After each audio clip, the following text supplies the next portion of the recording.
going on in Brazil. Let's hope that Brazilians haven't been taking Swiss franc mortgages, because they've probably been in a lot of trouble after the performance of that currency this year.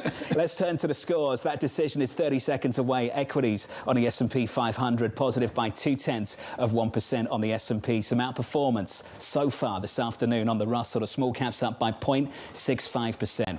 If you switch up the board and get to the bond market story, check out the yield curve. We'll slice this up on the 2s, the 10s, the 30s. Yields are coming down at the front end of the curve by about 3 basis points to 421.30. On a 10-year, we're down a single basis point to 438.29. With your Federal Reserve decision, the overwhelming consensus saying a 25 basis point cut. Here's Mike McKee. It is a 25 basis point cut, and the number of cuts forecast for next year has been cut in half to just 2. Another 2 are seen in 2026 and 1 in 2027. And as the long-run Fed funds rate expectation rises to 3%. If that's basically seen as Fed officials' view of the neutral rate, they won't get there under this dot plot until 2028. We have one dissent. New Cleveland Fed President Beth Hammack casts her first, preferring to leave rates unchanged. Interestingly, 3 other members of the committee, presumably non-voters, agreed with her. 10 members see two cuts next year. 5 see 3 or more, 3 forecast 1, and there's 1 member who thinks optimal policy would be to leave rates unchanged all of 2026 and 25. There is only one change to the statement. They now promise to carefully assess incoming data, quote, in considering the extent and timing of additional adjustments to the target range for the federal funds rate. There's no change to the committee's view of inflation, which has, quote, made progress toward the committee's 2% objective, but remains somewhat elevated. The new economic forecasts, however, show both PCE headline and core inflation forecasts revised up significantly. Headline will be 2.5% at the end of next year, up from 2.1 forecast in September. The core also 2.5%, up from 2.2%. They do see unemployment at 4.3% at the end of next year, which is down 1/10 from September. The economy will end this year with GDP up 2.5%. That's a 0.5 percentage point jump from their September outlook, and it is going to grow 2.1% in 2026, a significant slowdown. In one technical note, the Fed did lower the offering rate for overnight reverse repurchase agreements by 30 basis points to 4.25%. That's the same as the Fed's target range lower bound. Guys? Mike McKee, thank you, sir. There's so much to unpack here. So let's just go with 2025 and go to the forecast. So we get a 25 basis point cut. And then they do this for 2025. GDP revised higher. Unemployment revised just a little bit lower. Then go to PCE. Once again, revised just that little bit higher. So what do you get for the dot plot? The median dot was actually pointing towards 4 cuts for 2025. They've cut that in half to 2. Which basically marks the whole thing to market. This is where the market was, looking for 2 cuts in 2025, and this is what the Fed is projecting, if you consider this a projection in the median dot. Turning to the price action off the back of this, we unlock another dose of dollar strength. Euro-dollar breaking down to 104.44 off the back of that move in the bond market, with yields higher at the front end of the curve on a 2-year up by 3 basis points to 428, on a 10-year up by a single basis point to 441. In the equity market off the back of that, we come off session highs. On the S&P 500, we are just about unchanged. So if you are just joining us, welcome to the program. It's a 25 basis point reduction from the Federal Reserve with a sprinkle of dissent and some big changes, Lisa, to the forecast for 25 and beyond. And what you can see is basically the market readjusting, but not necessarily a freaking out. I think it's fascinating, the idea that Beth Hammack, the new Cleveland Fed president, is the lone dissenter. 3 non-voting members, as Michael McKee said, seem to have agreed with her. To me, this is the definition of a hawkish cut. We now have 100 basis points of rate cuts since that September meeting. Now they seem to be only baking in 2 rate cuts, as you said, and it raises a question of what the parameters are, what the messaging will be from Fed Chair Jay Powell. Compare the September forecast to the forecast we just got.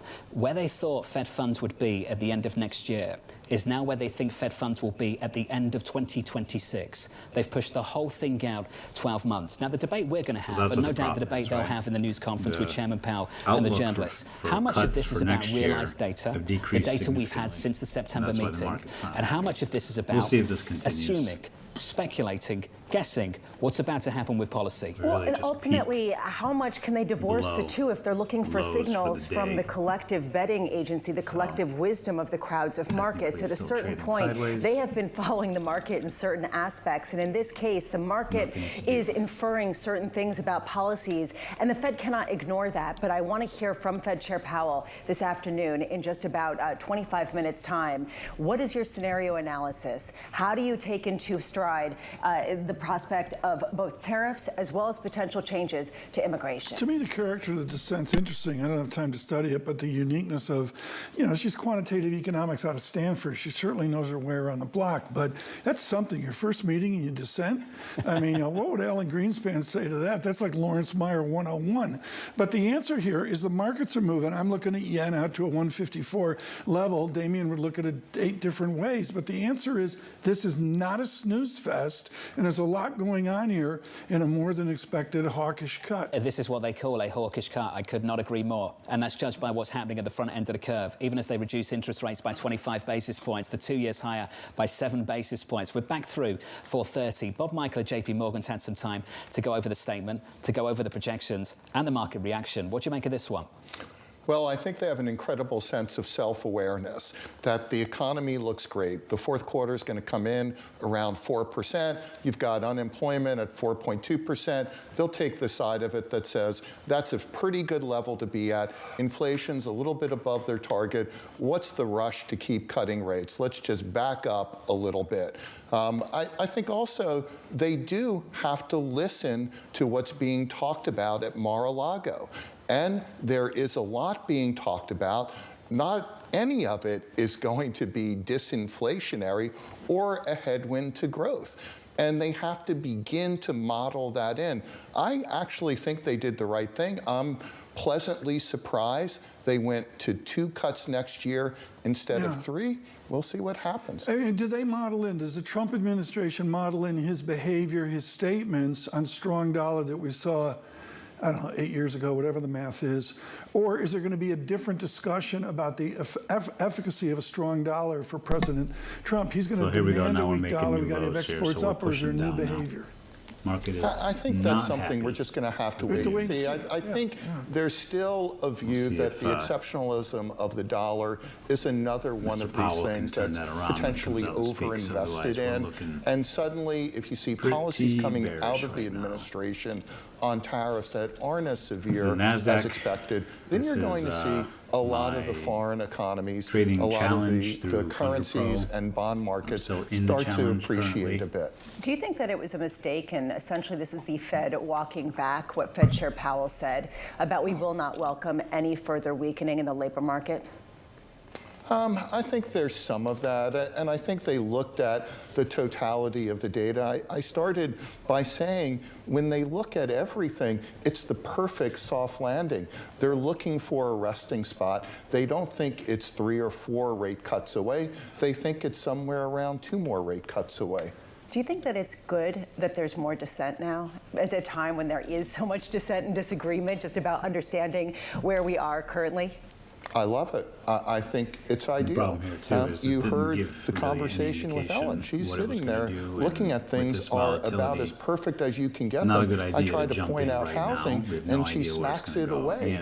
And I think that's what you're getting at the Fed, which is, you know what? Inflation's a little higher than we want. Growth is a little bit firmer than we thought. The labor market looks pretty healthy. And by the way, has anyone talked about holiday sales? The consumers looked pretty good. What are we doing cutting rates further? Look at this, John. All the things moving across the Bloomberg Launchpad. Canadian dollar is extraordinary. We're not near a 144, but it's a jump condition, unlike others which are just pushing up as well. So they've got their own Trudeau-shaped problems, Tom, and Europe's got their own problems too. Euro dollar right now breaking down to 104.20, just about holding on now to a 104 handle. There's one question I've got for you, Bob. It's a forecast we haven't talked about. So we have the longer run progress on the downside. It is inched up by like that much, from 2.9. Read this for a second here. We have progress on the downside, but I'd rather see some kind of retracement, a healthy retracement, a bounce, and then if it's going to continue to push lower, you get in somewhere on that bounce. But again, we have 20 minutes until Mr. Powell comes out. I like to call him Daddy Powell. And when he speaks, the market, again, moves in whatever direction. So if he comes out, you know, and sounds dovish with what's going on, then you're going to see the market turn around and go back up. If he comes out and sounds hawkish, then we're going to see the market continue to go lower. So we'll see. We'll see what happens. Chairman talked about a recalibration. We've had 3 meetings, 100 basis points of cuts across 3 meetings. Was that the recalibration? Have we had it now? I think that's some of it. I think you think that's only part of it? Yeah, I think that's only part of it. It just takes a weak labor print over the next month or so. It takes a surprise to the downside in core PCE.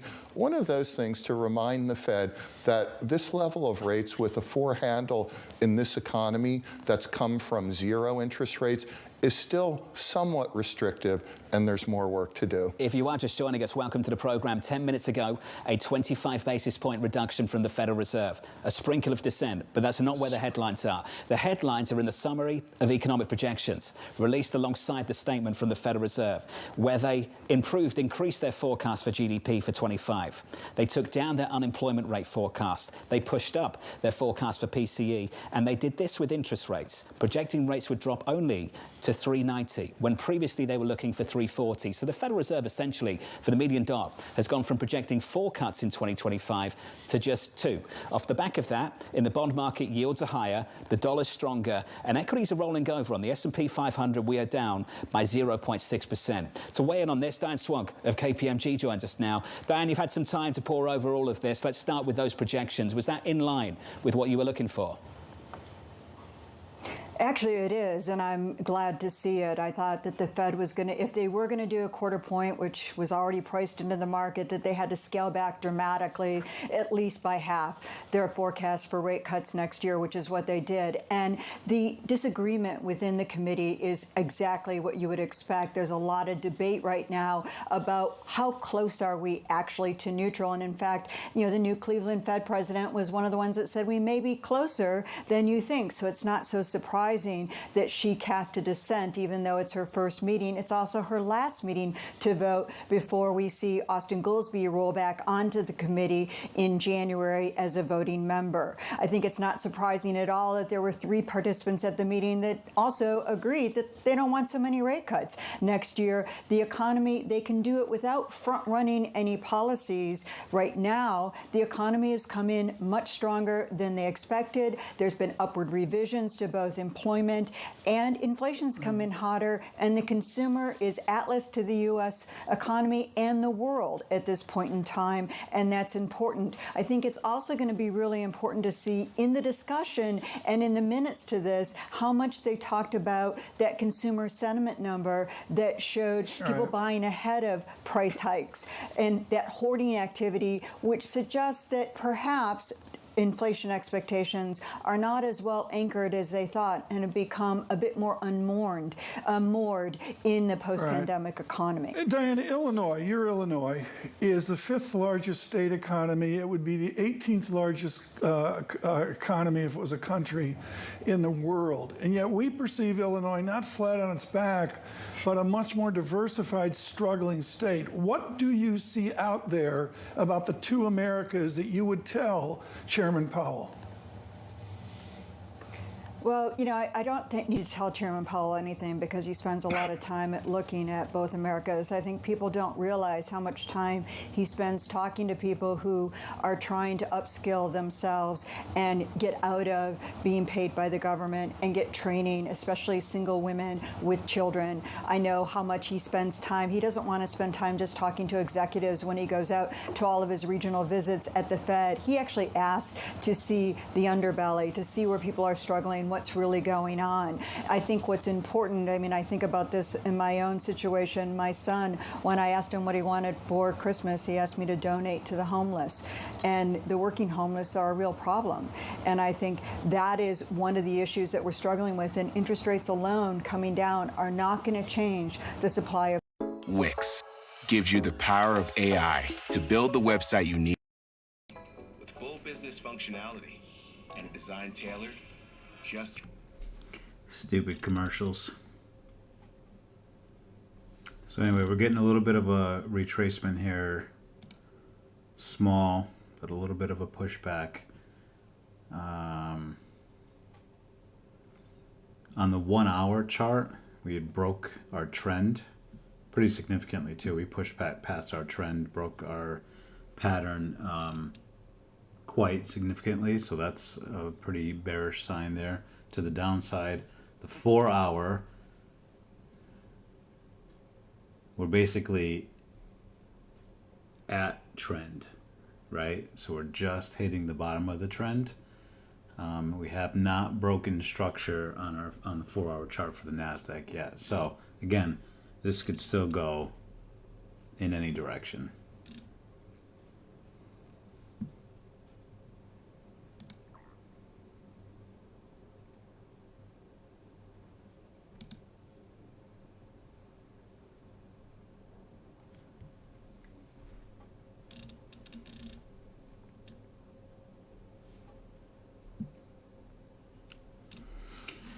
It's always fun waiting for Daddy Powell to come out and talk. What do we got left? 15 minutes, 14 minutes.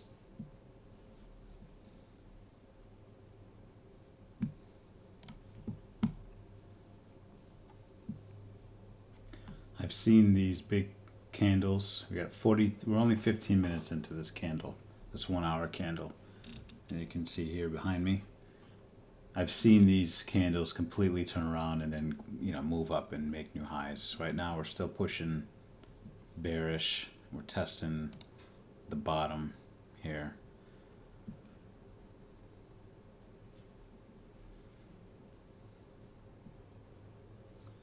It's just not worth a trade, What is it worth? How much further is it going to go down? It could reverse, any second, and it can reverse quickly. So there's not even anywhere really to put a stop, So there's nothing here.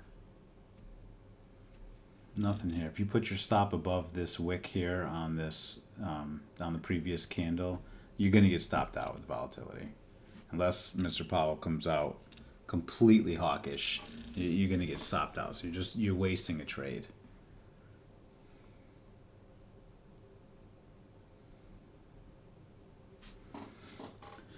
Let's go back over to this lady here.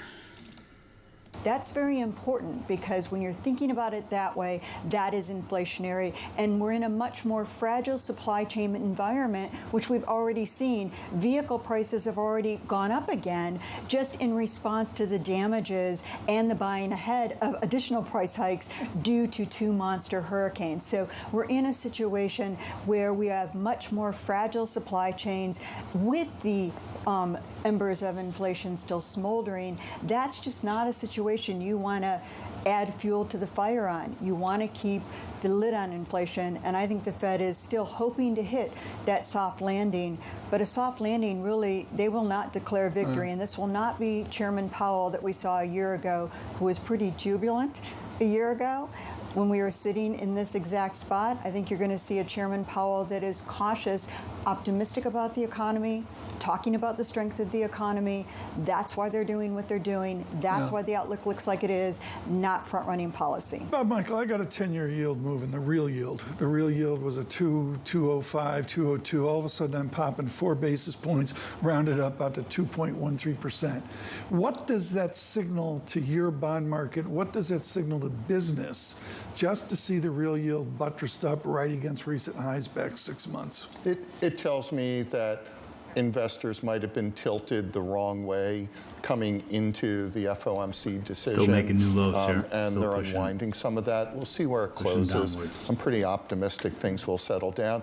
I think Diane said it correctly, that this is still a Fed that cut rates in front of incoming policies. So they must see something in the improvement in inflation that they like, and they must see something in the labor market that they want to make sure doesn't metastasize. We'll find out more in about 11 minutes' time when this news conference starts. A special thanks to Diane Swonk of KPMG. I want to draw your attention to what's developing in the FX market and elsewhere. So we'll start in the bond market. Just a flavour of that. Yields up on the front end by 7 basis points. The 2-year back through 430. You take that move, just push it through foreign exchange. What do you expect? Big moves in G10. The dollar stronger against absolutely everything against the majors in G10. Beyond that in EM, Tom, 2% move against Brazil. 2 against a -6. Brazil, well, that's another 2%. Each of them, yeah, but each of them are idiosyncratic. On top of the 20 so far this year. Yes, you got Turkish lira popping through 35 today, finally. But they're each a different story. But as Damien Sassauer says, who's expert on this, it is a flat-out 6% depreciation in EM currencies. And John, I'm looking at the drawdown in the Standard & Poor's 500. I'm not using the Dow here. And the SPX we have a drawdown now of a negative 1.5%. There's carnage out there. Session low, we're down about 0.7% on the session on the S&P. Matt Lazzetti of Deutsche Bank joined us now. And we teased this one up, Matt, a little bit earlier in the program. We said Matt Lazzetti is looking for one more cut, said it was a close call for December, and then ultimately, you think they're done for 2025. Matt, are they getting closer to your world? Well, yeah, I mean, you have to say that the dots move closer to that world today. I think really importantly within the SCP, obviously a lot of focus on the dot plot, but what drove that was this big upward assessment in inflation. They moved up their core PC inflation forecast to 2.5% next year. That's closer to our own view. They moved up their core PC inflation forecast for 2.2% in 2026. Really it takes till 2027 really to get back to their inflation target of 2%. And then there was a big reassessment of the risk assessment around both the labor market and inflation. Risks to the upside of inflation, everybody kind of anticipates a move back in that direction, and there are much more balanced risks to the labor market. So it's a kind of an SCP from a forecast perspective and from a risk assessment perspective that looks a lot more like it did in June than September. Matt, how much do you think this really is stemming from the data that we've gotten of late versus just a promised change in policies next year? In other words, is this, as Neil Dutta says, that they cut by 100 basis points and then Trump walked in the door? I think a lot of this is just the incoming data that we've seen. They marked up their growth forecast, as everybody else has, by about 50 basis points since the September meeting. They marked up their inflation forecast, just given the incoming data, by 20 basis points since the September meeting. Marked down their labor market forecast by 20 basis since the September meeting. I think the data since the September meeting confirmed a few things. One, growth is robust. Two, the downside risks to the labor market and consumer are less than they were 3 months ago. Here comes your volatility. Look here, see we broke the past 2 wicks here, right? So now this can go in any direction. I mean, it could have gone in any direction, at any time, but this is your confirmation here that this is volatility now. So now we're gonna, who knows what it's gonna do. It could trade sideways from here. It can continue up and retrace and completely take back everything it gave. This can turn around and completely engulf this candle. Who knows? That's why this is not an environment to be trading in. At least not yet. I like to wait for Mr. Powell to start talking a little bit, let the volatility calm down a little bit, kind of get the sense of whether he's hawkish or dovish, and then let the market kind of find a direction. If it's going to find a direction, it doesn't have to. And then maybe take a trade there, take a small one, risk very little during times like these. This is not some kind of, this is not going to be a regular trade where at 9:30 in the morning, market open, you're risking 1% of your account. I would probably risk half of that, maybe even less. It's just too much volatility. Too much can happen during times like this. For core PCE, why did you cut it all this meeting? Yeah, and so Matt may eventually be right that this was the last one. As he was talking, I was thinking, boy, this is really reminiscent of 1995 when they had hike rates from 3 to 6%. Everyone thought they'd have to cut rates to 4. They did 75 basis points. That was it, 5.25, and then they came back shortly thereafter, starting to hike rates.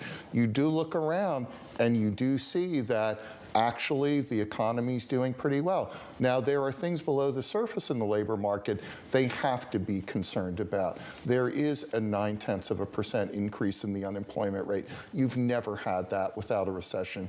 We look at job gains and look at the 6-month moving average, 108,000. Haven't seen that since 2010. So why not continue to take a little pressure off of businesses and households? Given everything we've learned in the last 24 minutes, does it make you more or less comfortable embracing risk this afternoon?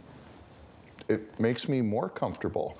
I think the Fed sees what we see, which is, hey, this is a pretty good economy. We'll see what policies look like. Let's find a place to rest for a bit. We're not going to break anything. And it could be with a couple more rate cuts, and that's it. Matt could be right. It could be here. We'll find that out by March. Matt Lazzetti, what's the elasticity here? The Atlanta GDP statistic is 3.1%. Can this suddenly save Jerome Powell? Can we get a suddenly slower economy? Or do you really have to glide out to, say, middle of next year? Look, the slower economy is something that we and consensus have been expecting for the past several years. It just has not come at all. You see the past several quarters, 2.8% growth in Q3.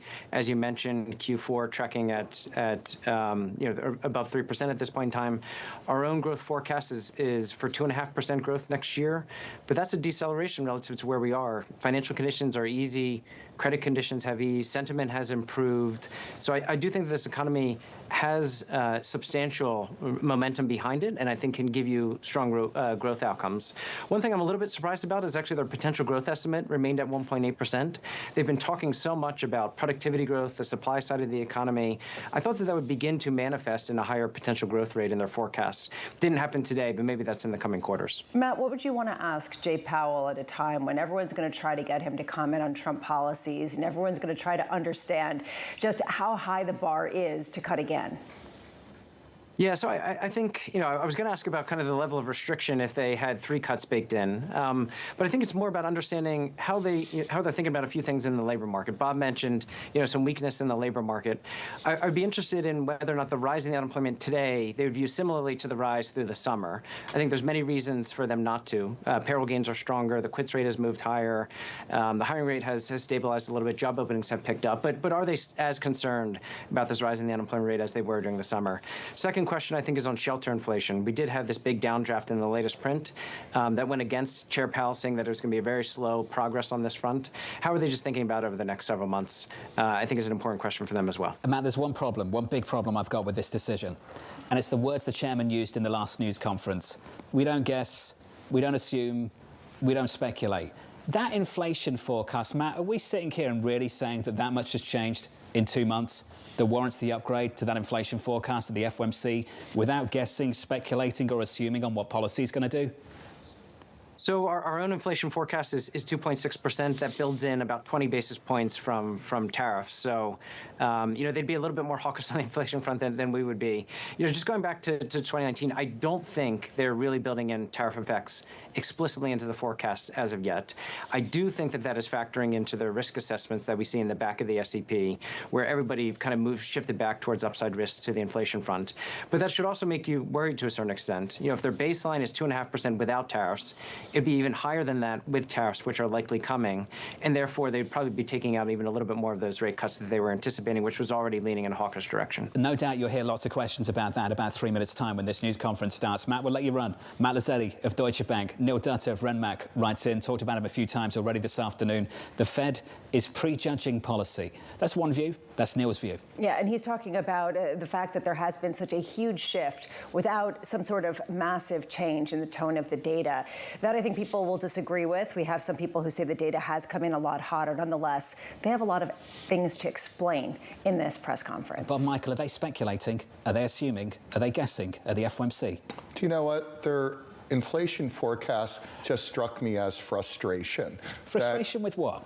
With the stickiness of inflation. It should be 1.9 to 2% by now. Look at how the labor market has loosened. We got about a minute here before Mr. Powell comes out. And there you go, look at that candle. Overtook the previous candle. So this is just sideways volatility here. We have no sense of direction whatsoever as of right now. No, what? By the way, back in 2009, they would have forecast 2.25 to 2.5 because remember they had the flexible average inflation targeting. They wanted higher inflation for a period of time, and that's what existed in '95 during the last soft landing. Now, they don't guess, speculate, but they model, and they've modeled sort of something. The same thing. Yeah, well, I brought this up with Hollenhorst. Let me bring it up with you. It's real simple. Are they going to stay on an ex post method that they've used for 400 years, or are they actually getting out front and predicting? I don't buy it. They got to be ex post. They got to wait for GDP to crack, for unemployment to get to 5%. Right now, they have the cover of both. Still making new lows. Exactly. I mean, they're just an ex post machine. That's all there is to it. Bob Michael, this was fun. It's good to see you, sir. Almost there, almost at the holidays. After this is like kind of it for many of you I know going into year end, for us included. Physically, I've said we'll be here, but sort of psychologically, we'll be somewhere else. Okay, you keep saying after we wrap up this news conference. So you want me to still come in tomorrow? When you're I'm going to be here. checked You're out? going to be here. Yeah, are you going to be here? Or TK's going to be somewhat checked out. You're actually going to get to go off. No, TK's not here physically either, right? Yeah, exactly. You're done. I didn't take a vacation day until the Red Sox were eliminated. Okay, that's my tradition. So that got me to May 10th. Nice. And so thank you. So, I'm taking a couple days off. I'll be here next week to pick up the pieces. Well, the chairman's here right now, so we should probably cross over down to Washington, D.C. and catch up with the chairman of the Federal Reserve, Jay Powell, after reducing interest rates by 25 basis points. Here we go, Daddy Powell. Good afternoon. My colleagues and I remain squarely focused on achieving our dual mandate goals of maximum employment and stable prices for the benefit of the American people. The economy is strong overall and has made significant progress toward our goals over the past 2 years. The labor market has cooled from its formerly overheated state and remains solid. Inflation has moved much closer to our 2% longer run goal. We're committed to maintaining our economy's strength by supporting maximum employment and returning inflation to our 2% goal. To that end today, the Federal Open Market Committee decided to take another step in reducing the degree of policy restraint by lowering our policy interest rate by 1/4 percentage point. We also decided to continue to reduce our securities holdings. I'll have more to say about monetary policy after briefly reviewing economic developments.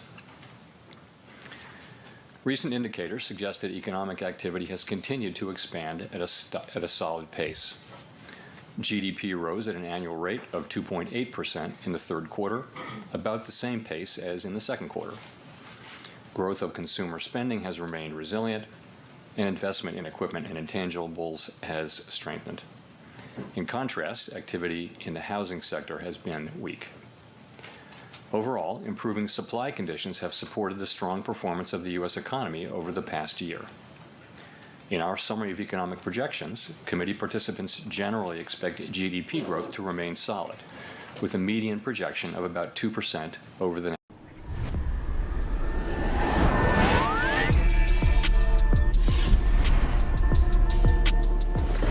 3,000 per month over the past 3 months. The unemployment rate is higher than it was a year ago, but at 4.2% in November, it has remained low. Nominal wage growth has eased over the past year, and the jobs-to-workers gap has narrowed. Overall, a broad set of indicators suggests that conditions in the labor market are now less tight than in 2019. The labor market is not a source of significant inflationary pressures. The median projection for the unemployment rate in the SEP is 4.2% at the end of this year and 4.3% over the next few years. Inflation has eased significantly over the past 2 years, but remains somewhat elevated relative to our 2% longer run goal. Estimates based on the Consumer Price Index and other data indicate that total PCE prices rose 2.5% over the 12 months ending in November, and that, excluding the volatile food and energy categories, core PCE prices rose 2.8%. Longer-term inflation expectations appear to remain well anchored, as reflected in a broad range of surveys of households, businesses, and forecasters, as well as measures from financial markets. The median projection in the SEP for total PCE inflation is 2.4% this year and 2.5% next year, somewhat higher than projected in September. Thereafter, the median projection falls to our 2% objective. Our monetary policy actions are guided by our dual mandate to promote maximum employment and stable prices for the American people. We see the risks to achieving our employment and inflation goals as being roughly in balance, and we are attentive to the risks on both sides of our mandate. At today's meeting, the committee decided to lower the target range for the federal funds rate by a 1/4 percentage point to 4.25% to 4.5%. We've been moving policy toward a more neutral setting in order to maintain the strength of the economy and the labor market, while enabling further progress on inflation. With today's action, we have lowered our policy rate by a full percentage point from its peak, and our policy stance is now significantly less restrictive. We can therefore be more cautious as we consider further adjustments to our policy rate. We know that reducing policy restraint too fast or too much could hinder progress on inflation. At the same time, reducing policy restraint too slowly or too little could unduly weaken economic activity and employment. In considering the extent and timing of additional adjustments to the target range for the federal funds rate, the committee will assess incoming data, the evolving outlook, and the balance of risks. We're not on any preset course. In our summary of economic projections, FOMC participants wrote down their individual assessments of an appropriate path for the federal funds rate, based on what each participant judges to be the most likely scenario going forward. The median participant projects that the appropriate level of the federal funds rate will be 3.9% at the end of next year and 3.4% at the end of 2026. These median projections are somewhat higher than in September, consistent with the firmer inflation projection. These projections, however, are not a committee plan or decision. As the economy evolves, monetary policy will adjust in order to best promote our maximum employment and price stability goals. If the economy remains strong and inflation does not continue to move sustainably toward 2%, we can dial back policy restraint more slowly. If the labor market were to weaken unexpectedly, or inflation were to fall more quickly than anticipated, we can ease policy more quickly. Policy is well positioned to deal with the risks and uncertainties that we face in pursuing both sides of our dual mandate. On a technical note, we lowered the offering rate on our overnight reverse repo facility to align it with the bottom of the target range for the federal funds rate, its typical configuration. Technical adjustments of this kind have no bearing on the stance of monetary policy. The Fed has been assigned 2 goals for monetary policy: maximum employment and stable prices. We remain committed to supporting maximum employment, bringing inflation sustainably to our 2% goal, and keeping longer-term inflation expectations well anchored. Our success in delivering on these goals matters to all Americans. We understand that our actions affect communities, families, and businesses across the country. Everything we do is in service to our public mission. We at the Fed will do everything we can to achieve our maximum employment and price stability goals. Thank you, and I look forward to your questions.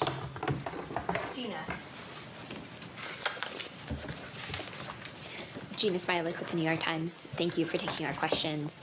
I wonder if you could talk a little bit about why officials think it's appropriate to cut rates at all in 2025 if inflation is expected to remain firm throughout the year. And what would you expect at this point the timing might look like? Would a January cut potentially be possible, or does a pause next month seem more likely? Well, so let me start by saying why we cut today and then move to 2025. So I would say today was a closer call, but we decided it was the right call because we thought it was the best decision to foster achievement of both of our goals: maximum employment and price stability. We see the risks as two-sided, moving too slowly and needlessly undermine almost economic didn't cut activity in today. the labor market, That's or not move too gonna be good. quickly and needlessly undermine our progress on inflation. So we're trying to steer between those two risks. And on balance, we decided to go ahead with a further cut, and I'll give you some details on why. Downside risks to the labor market do appear to have diminished, but the labor market is now looser than pre-pandemic, and it's clearly still cooling further, so far in a gradual and orderly way. We don't think we need further cooling in the labor market to get inflation down to 2%. Job creation is now well below the level, or certainly below the level, that would hold unemployment constant. The job finding rate is low and declining, and other measures such as surveys of workers and businesses, quits, things like that, broadly show a much cooler labor market than we had in 2019. It's still quite gradually cooling. So we keep an eye on that. Inflation, we see that story as still broadly on track, and I'll tell you why. We've made a great deal of progress. 12-month core inflation, as I mentioned, through November is estimated at 2.8%, down from a high of 5.6%. But 12-month inflation has actually been moving sideways as we are lapping the very low readings of late last year. Housing services inflation actually is steadily coming down now, albeit at a slower pace than we might like, but it has now come down substantially, and it is making progress slower than hoped.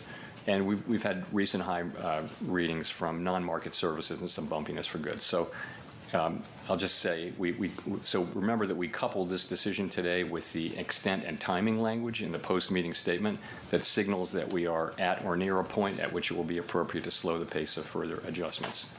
You ask about 2025. I think that the slower pace of cuts for next year really reflects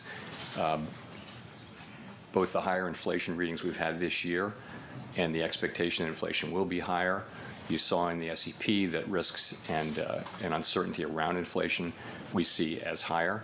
Nonetheless, we see ourselves as still on track to continue to cut. I think the actual cuts that we make next year will not be because of anything we wrote down today. We're going to react to data. That's just a general sense of what the committee thinks is likely to be appropriate.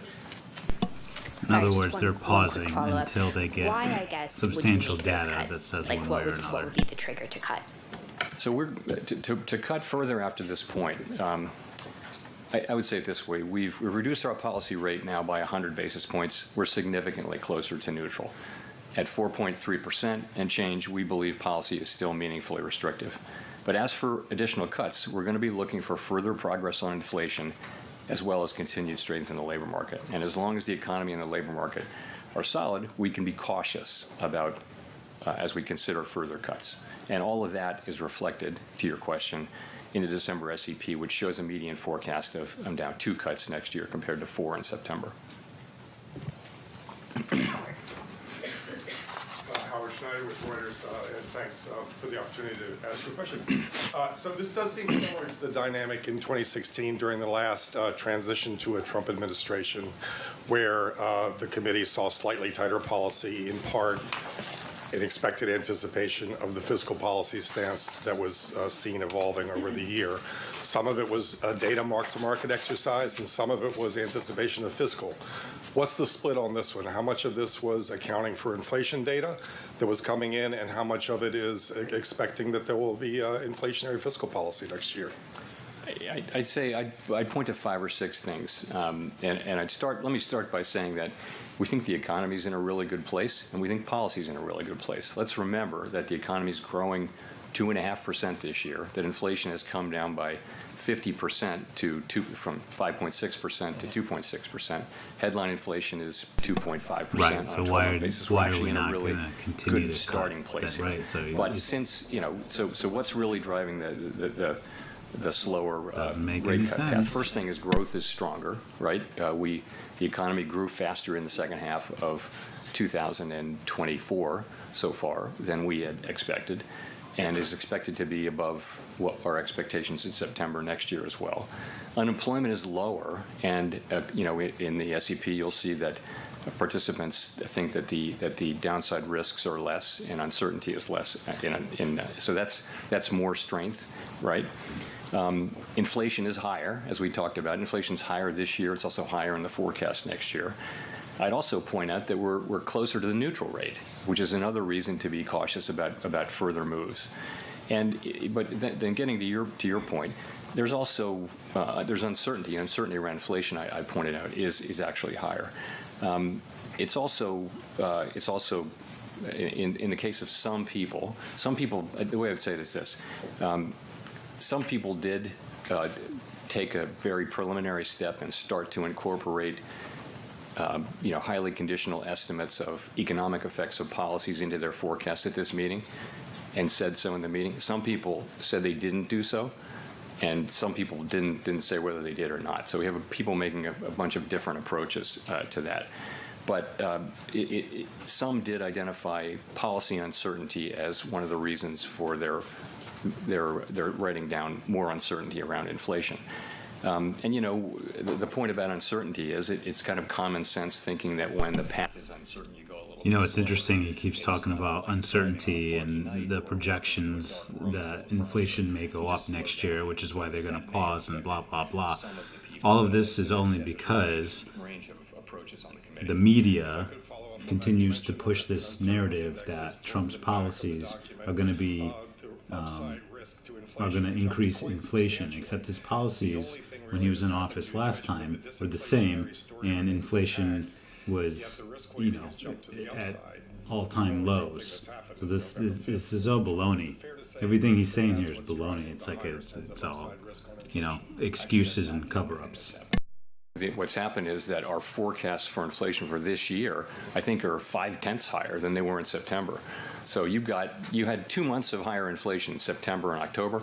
As I mentioned, November is back on track. But once again, we've had a year-end projection for inflation, and it's kind of fallen apart as we've approached the end of the year. So that is certainly a large factor in people's thinking. I can tell you that might be the single biggest factor is inflation has once again underperformed relative to expectations. It's still, going to be between 2.5 and 3. It's 14 minutes left where in this it was, 1 hour. But we really want to see progress on inflation. As I mentioned, as we think about further cuts, we're going to be looking for progress on inflation. We have been moving sideways on 12-month inflation as the 12-month window moves.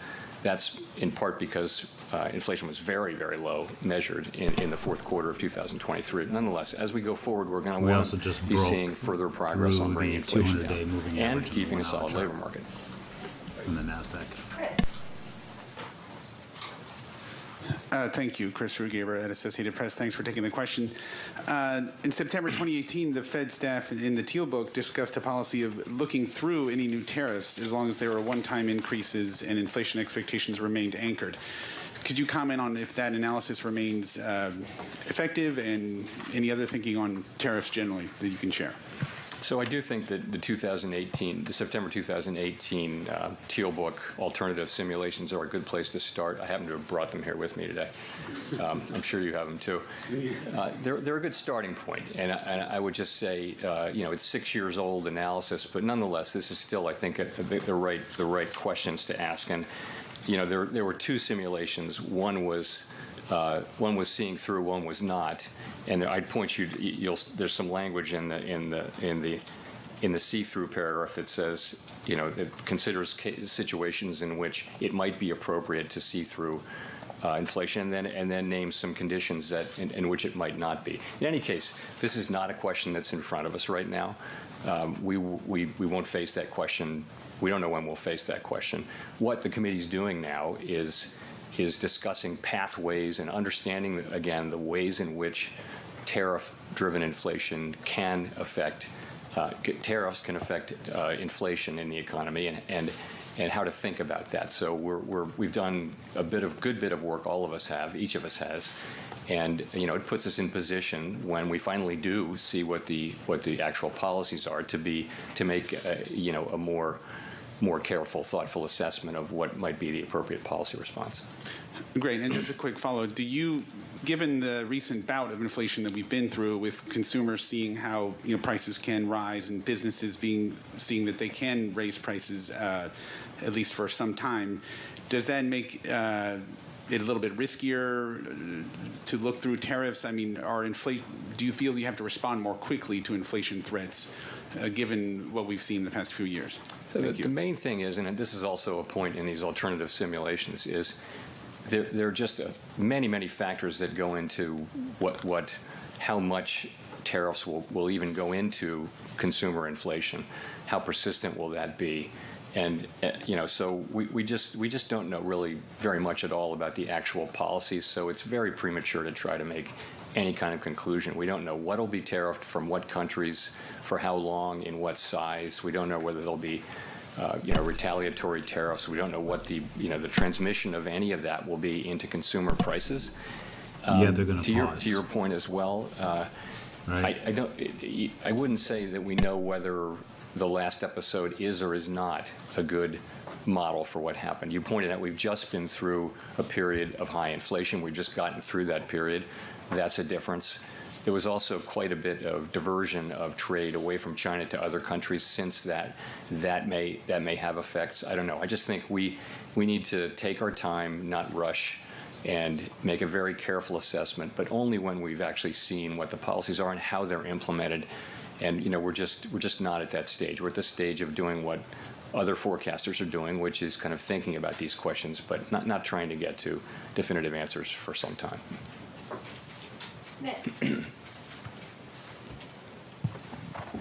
Nick Timmeros of the Wall Street Journal. Chair Powell, to make sure I understand, participants today revised up their core PCE inflation projection for 25 so that the central tendency runs from 2.5% to 2.7%. And as Howard noted earlier, most of the committee sees the risks to those projections to the upside. So if inflation only declines next year from 2.8 to 2.5 to 2.7, what would compel the committee to be cutting in that situation?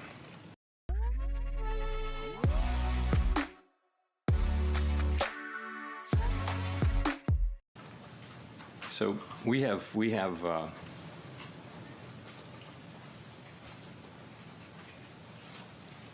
inflation coming down, core inflation coming down to 2.5 next year. That'd be significant progress.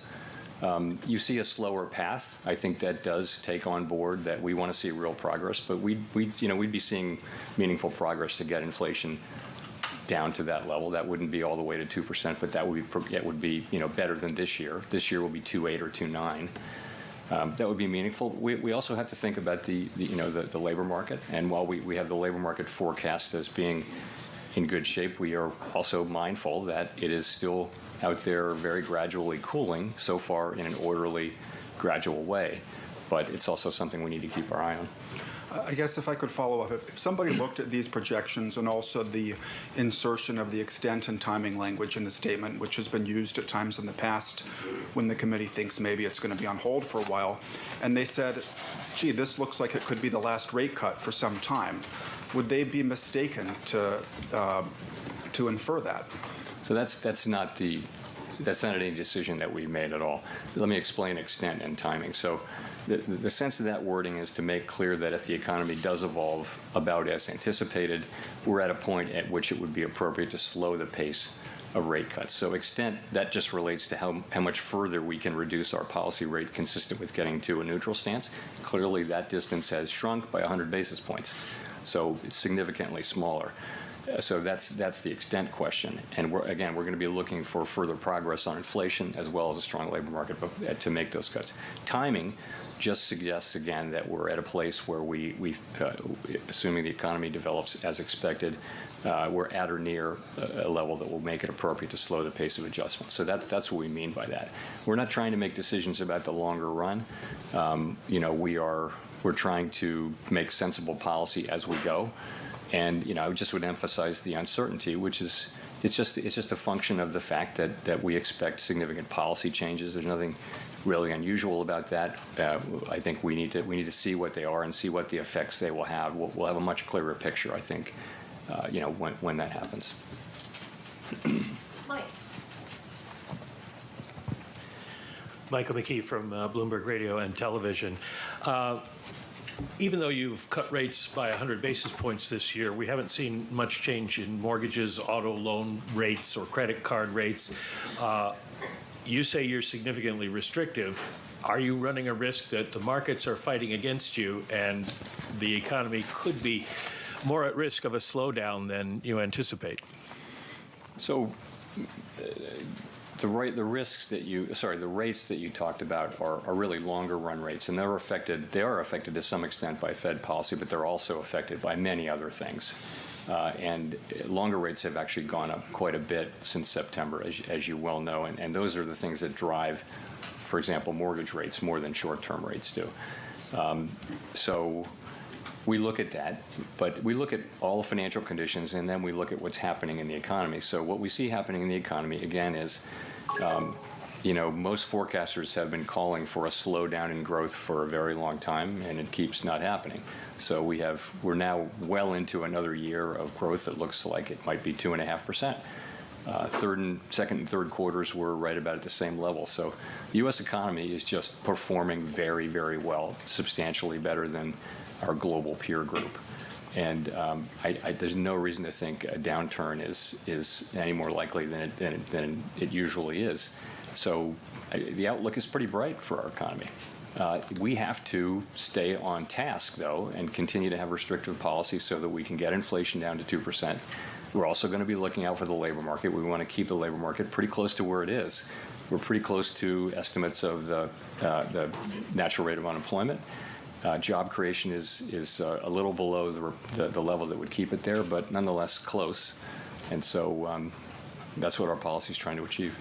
If I could follow up by asking about your formulation for beginning rate cuts included the phrase, we need to have confidence that inflation is moving down towards our target. Given the fact that you've raised your forecast for next year, do you have confidence, or are you uncertain about the path of inflation going forward? So confidence was our test for raising rates, and we made look at the broader sweep. We've made just a great deal of progress. We're well into the twos in core inflation, and around 2.5 or even lower than that we have been for headline inflation. So I would say I'm confident that inflation has come down a great deal, and I'm confident in the story about why it's come down and why that portends well. And I'll tell you why. You do see with housing services inflation, which is one that we've really worried about, it really has come down now quite steadily at a slower pace than we thought 2 years ago, but it's nonetheless steadily coming down as market rents start to equilibrate better with new leases that turn over, not new tenants, but new leases. Market rents is new leases. So that's happening. That process is ongoing pretty much as we expect. Goods inflation, which is another big piece of it, has returned right to the range where it was before the pandemic. Just for some months this year, it kind of moved up in a bumpy way because of used cars and things like that. But we think overall that should generally be in the range it was in. That leaves non-housing services, and market-based non-housing services still making new lows. In good shape. It's non-market services, and those are services that are imputed rather than measured directly. Now, so if we push through this, then we're we think they don't really tell us much about the about tightness in the economy. They don't really reflect that. A good example is financial services, which is really done off of asset prices.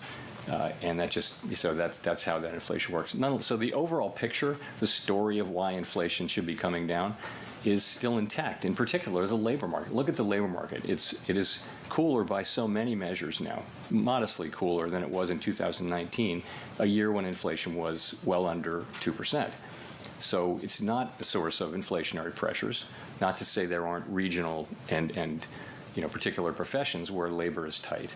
But overall, you're not getting inflationary impulses of any significance from the labor market. So what's the story? The story is still just we're unwinding from these large shocks that the economy got in 2021 and 22 in, for example, housing services, and now also in insurance in particular, where costs went up, and those are now being reflected later in housing insurance. It's real inflation, but it doesn't portend persistently high inflation. So we and most other forecasters still feel that we're on track to get down to 2%. It might take another year or two from here, but I'm confident that that's the path we're on. And our policy will do everything it can to assure that that is the case.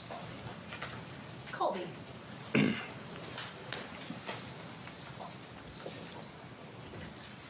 Thank you. Colby Smith with the Financial Times. So the unemployment rate as of November, while still very low, is within spitting distance of the level that generated a lot of concern about the labor market over the summer in the lead up to the 50 basis point cut in September. Hiring has also narrowed to just a handful of sectors. But now the committee appears comfortable skipping cuts at upcoming meetings. So what has changed about the committee's assessment of the risks confronting the labor market? Is there just less concern now on that front, or is it just about there being more upside risk to inflation that now needs to be accounted for? The unemployment rate is now the same as it was in July, 4.2%. It's moved up and down, but it's now the same as July. And job creation is lower than it has been, but it's been steady. It's not declining. It's steady at a level which, as I pointed out a couple of times, is actually below the level that would hold the unemployment rate constant, but it's not so far below. So you might if we have the break-even level right, and if job creation continues at that level in the establishment survey, then you would get a tenth maybe every other month kind of thing. So gradually declining. We don't have that kind of precision in this. So but you're right, though, and I read out some of the reasons. We do think the labor market is still cooling by many measures, and we're watching that closely. It's not cooling in a quick or in a way that really raises concerns. I think you pointed out participants in the FOMC really thought that the risks and uncertainty had improved relative to the labor market, and it's because things have just gotten a little bit better. It doesn't, the unemployment rate flat and things like that. Nonetheless, we're watching it closely. If the idea, though, is that no additional kind of softening in the labor market is welcome here, what's to prevent that from happening if rates are still restrictive? So what I said is we don't think we need further softening to get to 2% inflation.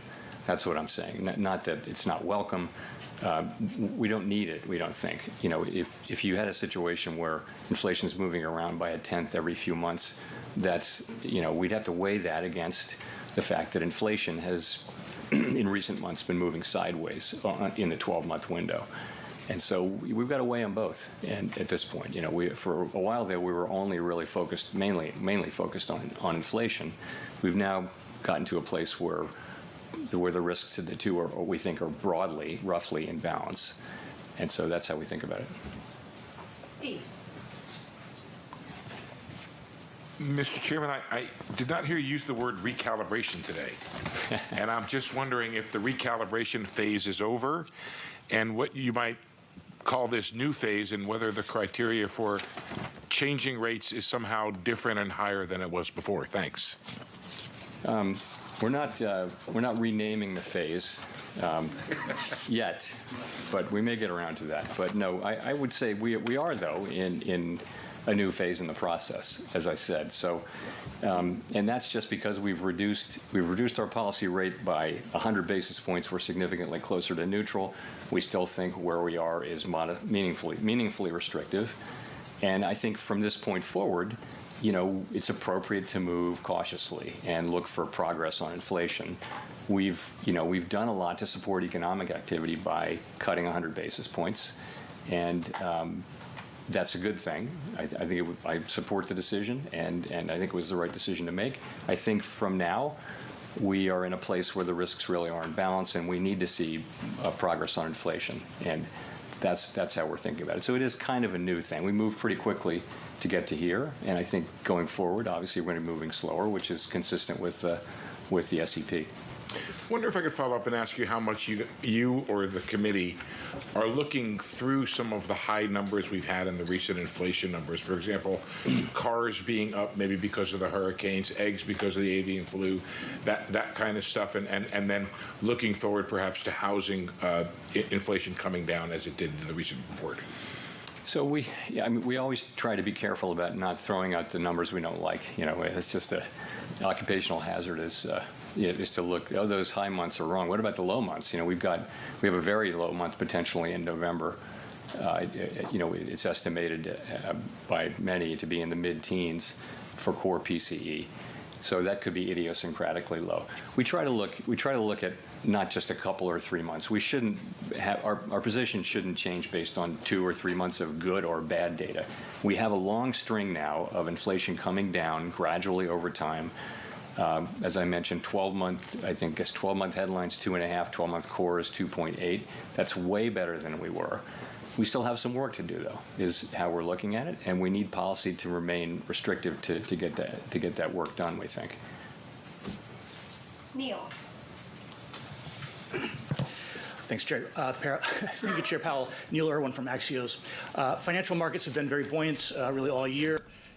We pushed right through a support here and pushed pretty big here. We're pretty comfortable to say we're moving down. There's still no entry point here because unless you get a little bit of a retracement to get a confirmation, you're risking way too much. But the market is not happy. We've seen inflation over the last couple of years come down a lot. We've seen the labor market cool off quite a bit. That suggests that our policy is restrictive.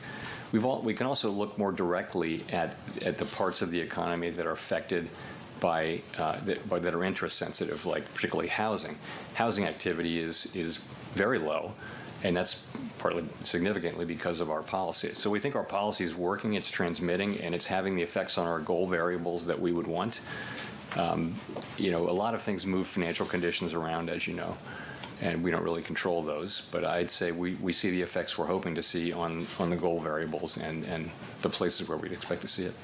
So if I may, speaking of assets that have been buoyant, do you see any value or benefit in the U.S. government building a reserve of Bitcoin?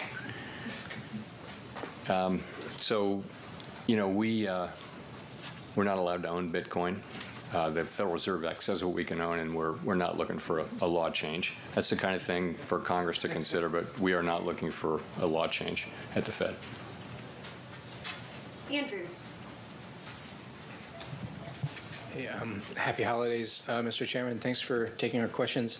I was wondering if you are satisfied with the way 2024 is ending, if you're confident that we've avoided the recession that forecasters were predicting as inevitable a couple years ago. I think it's pretty clear we've avoided a recession. I think growth this year has been solid. It really has. PDFP, private domestic final purchases, which we think is the best indicator of private demand, is looking to come in around 3% this year. This is a really good number. Again, the U.S. economy has just been remarkable, and it's in these international meetings that I attend, this has been the story, is that how well the U.S. is doing. And if you look around the world, there's just a lot of slow growth and continuous struggle with inflation. I feel very good about where the economy is and the performance of the economy, and we want to keep that going. The other thing I just wanted to ask about was the you guys have noted that the unemployment rate is still low. However, employment rates have fallen rather quickly. The prime age employment rate has fell by about half a percent rather recently. The question, I guess, is do you think there's maybe more downside momentum in the labor market than the unemployment rate alone is signaling? I don't think so, no. I think overall, if you look at it, prime age participation is still very high. What's going on in the labor market is that the hiring rate is low. So if you have a job, you're doing very well, and layoffs are very low, right? So people are not losing their jobs in large numbers, unusually large numbers. If you are looking for a job, though, the hiring rate is low, and that's a signal of lower demand, and it has come down. So we look for signs like that, and that's clearly a sign of softening, further softening. I didn't mention it earlier, but I think you can see an ongoing gradual softening in the labor market. Again, not something we need to see to get 2% inflation. And that's part of the reason that explains why we moved ahead today with the action with an additional cut.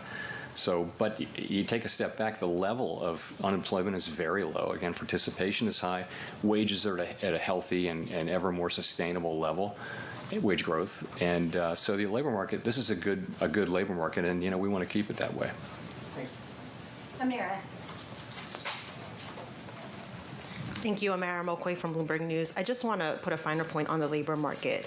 Can you keep the labor market this way, in the strong position that you have described, without further cuts? In other words, do you still view the labor market as needing support to protect against a further cooling? We help individuals and organizations better lead and manage change, and now we're excited. The risks are roughly in balance as between the two mandates. And we think the labor market is in solid shape. And when I say it's softening or cooling, it's a very gradual process. Job creations are meaningfully positive.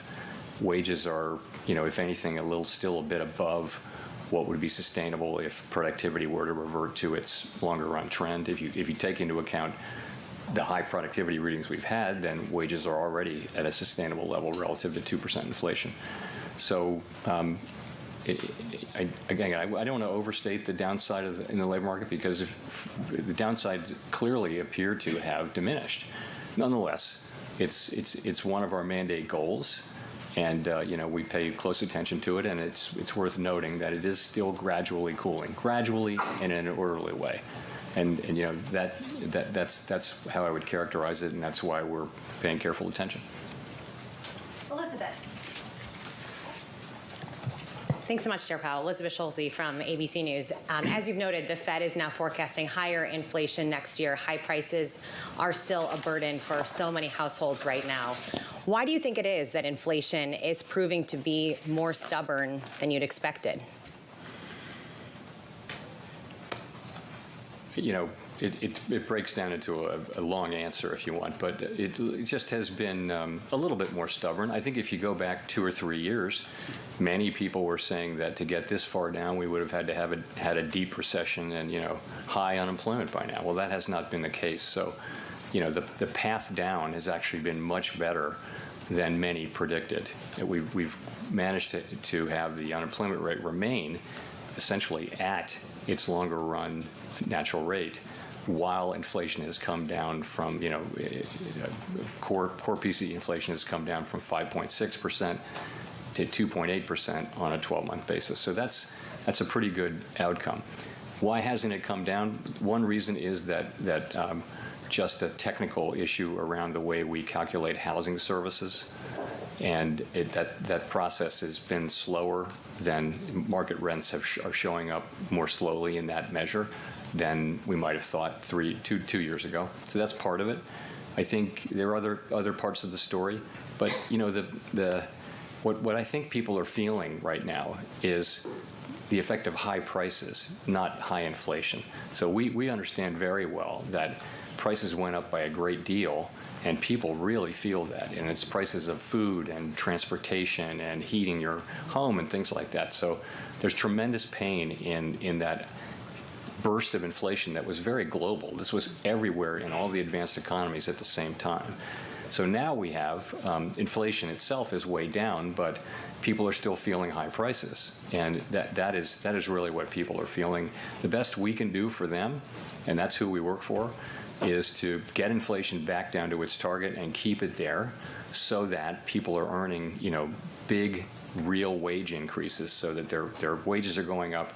Their compensation is going up faster than inflation year upon year upon year, and that's what will restore people's good feeling about the economy. That's what it will take, and that's what we're aiming for. And as we look ahead to next year, Except what do you see as the biggest greedy. challenge to the economy? Companies are greedy. I feel They don't care about your wages. I'm very optimistic about the economy. It's we're in a really good place. Our policy's in a really good place. I expect another good year next year. Edward. Thanks, Chair Powell, for doing the questions. Edward Lawrence from Fox Business. So you say that we're closer to the neutral rate. What % do you see and the committee believes, where is that neutral rate? So I'll say a couple things. First of all, when we write, the thing we write down in the summary of economic projections is the longer run neutral rate, which is the neutral rate at a time when supply and demand are in balance, the full economy is in balance, and no shocks are hitting the economy. That is not where we are right now. So when we're making monetary policy at the Fed, that's not the question we're asking. So you can't do a straight read between those longer run numbers that we write down and what we think the appropriate policy should be. So basically, at any given time, various shocks are hitting the economy. And so what we're doing in real time is we're looking at our policy stance, and we're looking at the way it's hitting the economy, and particularly we look at the effects it's having as we try to move the economy toward maximum employment and price stability.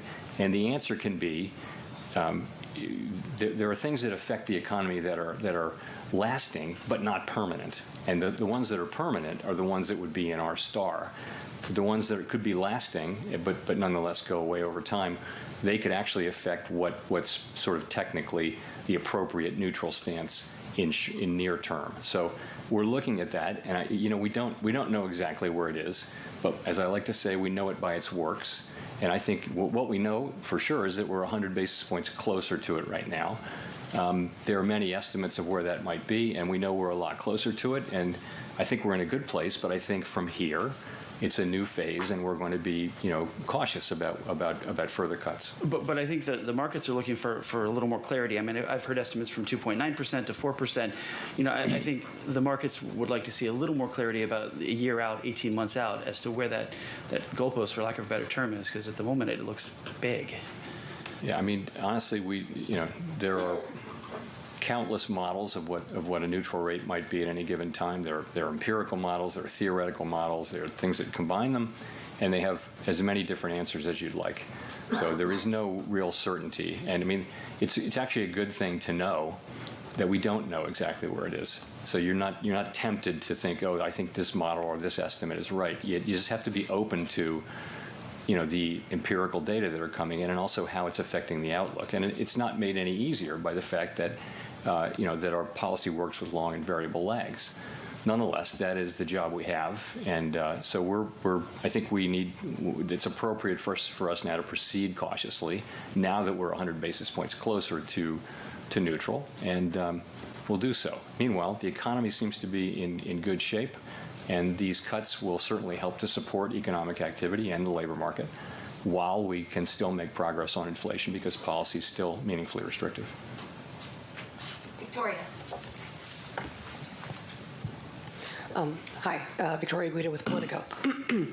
I just wanted to make sure I understood what you were saying at the beginning about inflation. Are you saying that progress on core PCE counts as progress on inflation, even if headline inflation ticks up?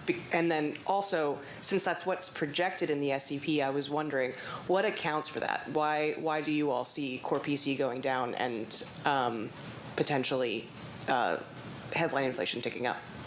So, and as I imagine the goal overall is headline inflation, because that's what people experience. People don't experience core inflation, they experience inflation, and that includes food and energy costs. So that's the overall goal. But as we know, headline inflation contains energy and food, and those prices can fluctuate for reasons that are not related to tightness in the economy, and therefore are not really good predictors of future inflation. So it turns out that core inflation is a better predictor of overall inflation than overall inflation is. So we look at core inflation because it's a better measure of what future inflation is likely to be, because it's a better measure of what inflation pressures exist. So it's complicated, but ultimately our goal is headline, not core. So your second question was what? Why do you all see core going down but headline potentially ticking up? So headline can be affected. You're talking about next year. Mm-hmm. Yeah, so headline can be affected by energy prices and food prices. So that there will be things in the headline forecast that are to do with forecasts of energy prices, whereas core will be, if you look at core going out a full year, then it'll be much more driven by things like tightness in the economy. So that's why the two can go in different directions. Headline has been lower, as you know, most of this year, but that's because energy prices have been coming down, which is a great thing for people, but energy prices will come down and they will go up, and it won't really be telling us anything about how tight the economy is and how future inflation will perform. Do geopolitical risks factor in at all to how you're thinking about energy prices? So we monitor geopolitical risks really quickly, but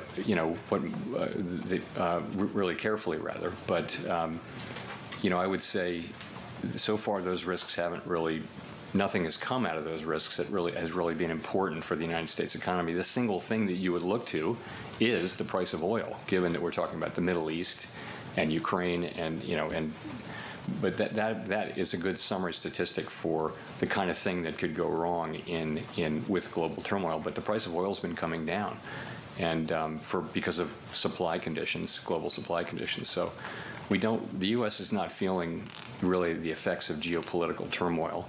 But we are certainly at a time of elevated geopolitical turmoil, and it remains a risk.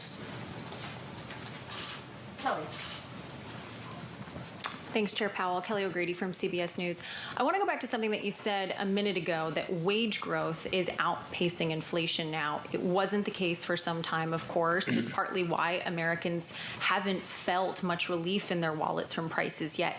But with inflation ticking up, how worried are you the progress in closing that gap could go away?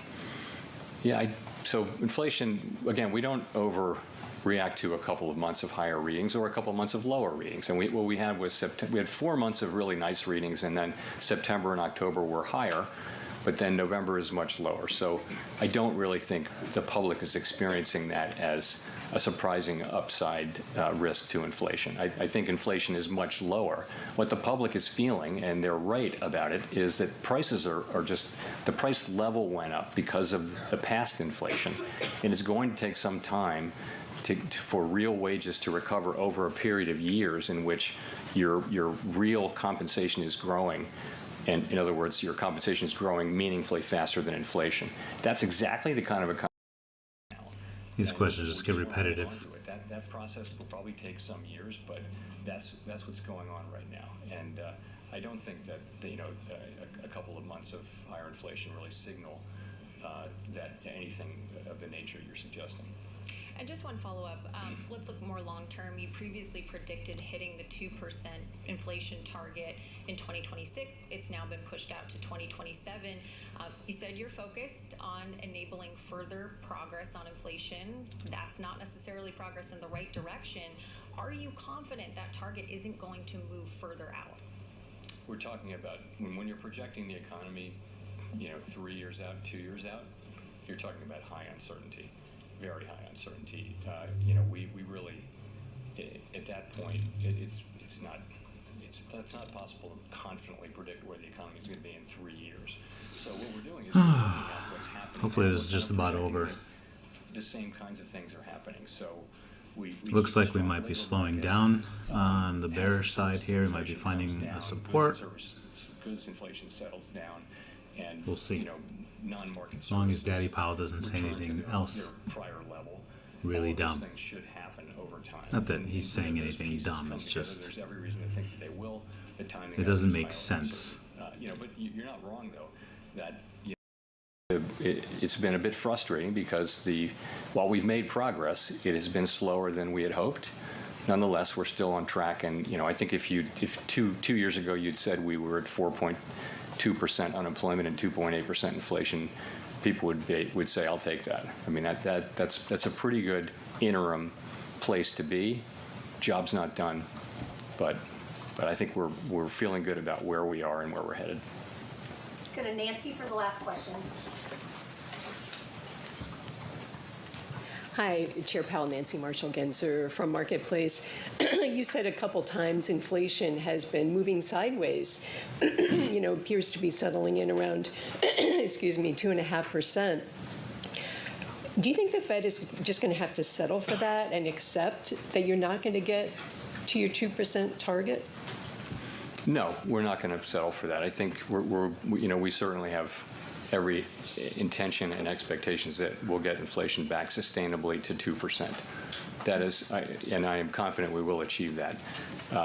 It has taken longer, but you have to be, we are making progress. We have made a great deal of progress, and we'll continue to do so and get back to 2% inflation. That's what we owe the public, and we're committed to achieving it. In that case, can you rule out a rate hike next year? You don't rule things completely in or out in this world. That doesn't appear to be a likely outcome. I think we're at 4.3%. That's meaningfully restrictive, and I think it's a well-calibrated That's a rate very for good, us to safe continue answer. to make progress on inflation while keeping a strong labor market. So, thank you very much. That right there, arguably not the Federal Reserve's finest hour. After reducing interest rates by 25 basis points straight out of the gate in that news conference, asked an obvious question. Why do this when you're expecting inflation to remain above target? The chairman acknowledging today was a closer call, that we cut interest rates by 100 basis points across 3 meetings. The recalibration phase is over. We're in a new phase. Things are foggier, they're darker, you move more slowly. Well, this was the price reaction to that in the market. Equities slammed, down 1.5% on the S&P, on the Nasdaq down by more than 2. The small caps, some outperformance on the small caps going into the decision, real underperformance coming out of it. The small caps down by 2.8% in the bond market. Big move at the front end of the curve. Yields up across the curve, 2s, 10s and 30s on a 2-year, up by more than 10 to 434.82. And off the back of that, in foreign exchange, as you might expect, the dollar stronger against everything in G10, ripping up EM. Euro dollar breaking down through 104 and threatening to do the same to 103. Euro dollar right now at 103.64. We all had questions about the forecasts.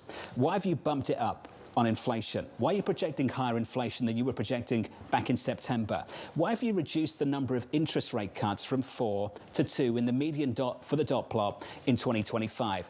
Is it about the data, or is it about Donald Trump? Take a listen to the chairman of the Federal Reserve.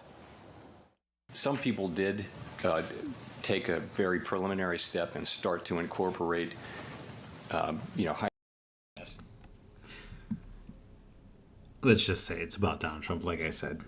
The only reason why there's expectations that are higher than a few months ago is because since Donald Trump has been elected, the story from the media has been tariffs, tariffs, tariffs, and his tariffs are going to cause high inflation, even though his tariffs didn't before when he was in office.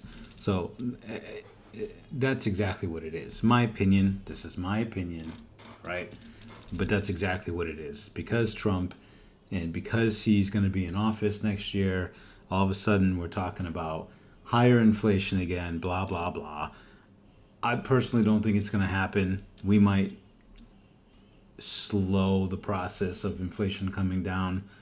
I don't know. I think this whole pausing rate cuts is ridiculous. But anyway, and not for nothing, but market kind of agrees with that also. We shouldn't be pausing and we should be cutting. Everything is coming down. Jobs are still strong. Job openings are still strong. Inflation has been on a continued downtrend for, about a year now. I mean, honestly,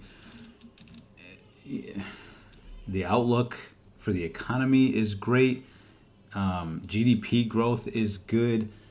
There's nothing really bad out there, other than if something were to happen and break or whatever, then obviously, we'd have issues. But yeah. Anyway, that's my story, and I'm sticking to it. There's nowhere to get into a trade here. I mean, I looked, at a little trade maybe, but anywhere you place your stop loss here is going to get you screwed in the long run here. I think we have a little ways to go. If you look over here, we're probably going to go back down to this support line, probably. But we're at a support just about now too, so there's nothing that says that we can't make a bounce here and see where it goes. So there really is. It's hard to kind of get in at the bottom or at the top, right? That's not where you want to get in. So yeah. Anyway, I should be live tomorrow morning for trading. I'm going to be going live again every morning, so that y'all can follow me in my funded account journey here. I'm in a challenge. It's through Funder Pro. I'll leave links and everything down in the live sessions in the morning. Funder Pro is who I'm using for my challenge account, my funded account, and I use TradeLocker as my my trading platform for that. And yeah, this way you guys can watch. You can see how TradeLocker works. You can see how the challenge goes, and that's it. We'll see you next time. Thanks.